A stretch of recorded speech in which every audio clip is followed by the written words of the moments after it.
Пандемијата од коронавирусот ја зеде и првата жртва во Кочани, откако викендов сериозно се влошила здравствената состојба на 40-годишното лице кое беше прв евидентиран случај во општината.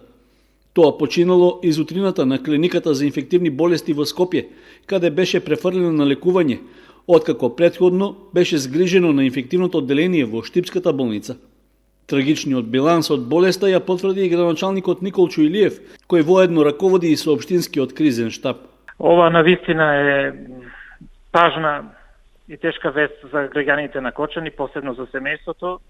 И во овој случај упатувам сочувство до семејството и ова е една голема опомена за сите нас граѓаните дека навистина овој вирус е опасен и дека навистина нема шала и дека ова е последна опомена дека сите ние како граѓани мораме крајно да ги почитуваме сите мерки и препораки дадени од страна на владата, Министерството за здравство и Светската здравствена организација.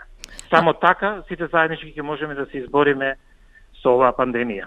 Со оглед што станува збор за прв смртен случај во Кочани од појавата на COVID-19, градоначалникот Илиев изрази подготвеност општината да помогне во организирањето на погребот, што ќе се спроведе според посебна уредба.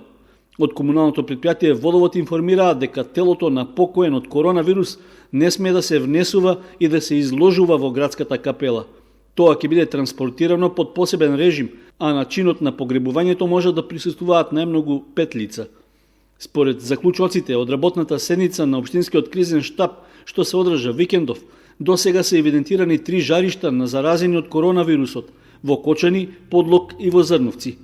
Градоначалникот Илиев упати повик до граѓаните да не создаваат паника, туку свесно и дисциплинирано да се придржуваат кон пропишаните мерки што се суштински за спречување на заразата.